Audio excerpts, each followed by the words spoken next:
And we are back on KRON 4 News Weekend. We're asking the question this morning, what is real beauty? It's an age-old question, of course. It's dominated popular culture for decades, and from models to actresses to athletes and other pop culture icons, subject of beauty is a very hot topic. But there is also a recent surge in redefining what is considered beautiful. And here to talk about that today is Dr. David Kim. He's a Bay Area plastic surgeon, and he's the former chief of facial plastic and reconstructive surgery at University of California, San Francisco. Welcome, Dr. Kim. Thank you very much. Nice to meet you.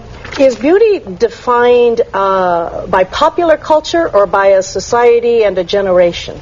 I think it's by both. Beauty has been defined by various people throughout history, from the time of the ancient Egyptians and Greeks.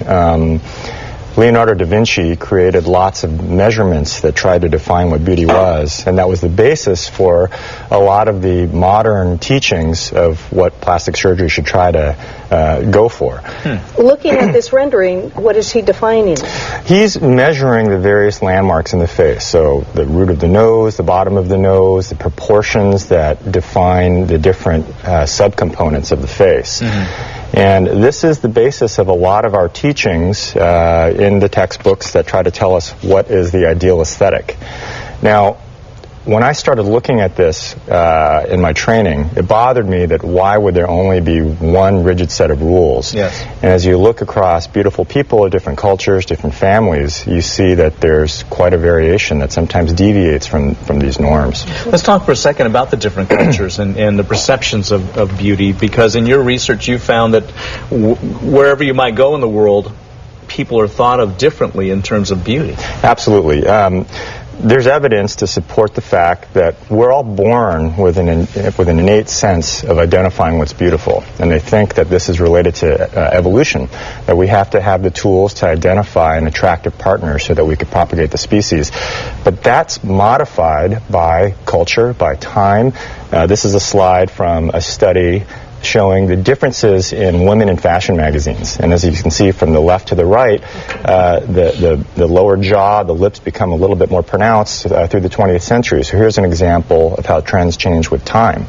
Trends also change with culture, country to country, nationality to nationality.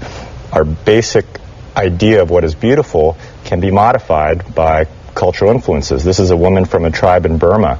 Many people, many Westerners might think this is a little strange and extreme, but this is an example of a very unorthodox view of beauty, which is not unorthodox to their culture. Right. And, it's not for any one person to judge. It has as much to do with the elongated aspect of the neck as opposed to just the face? Is that how they're measuring that beauty? In this instance, it is. It is. And it's just many examples through different cultures of these fascinating variations. Let's talk a little bit about the impact that the media has on beauty and the sense of beauty.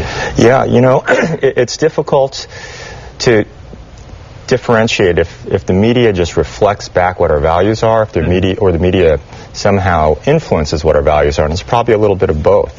In our technology age, we are inundated with these images, and it's hard not to ignore them.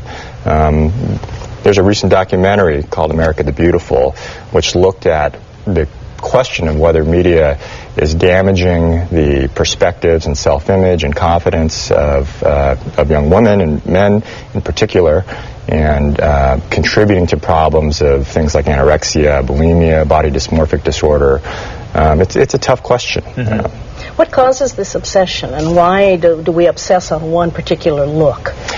That's another tough question. The science of it indicates that there could be some genetic things going on, some biological things, but certainly cultural values, the ideas that our parents and our peers play on us can contribute to those type of images.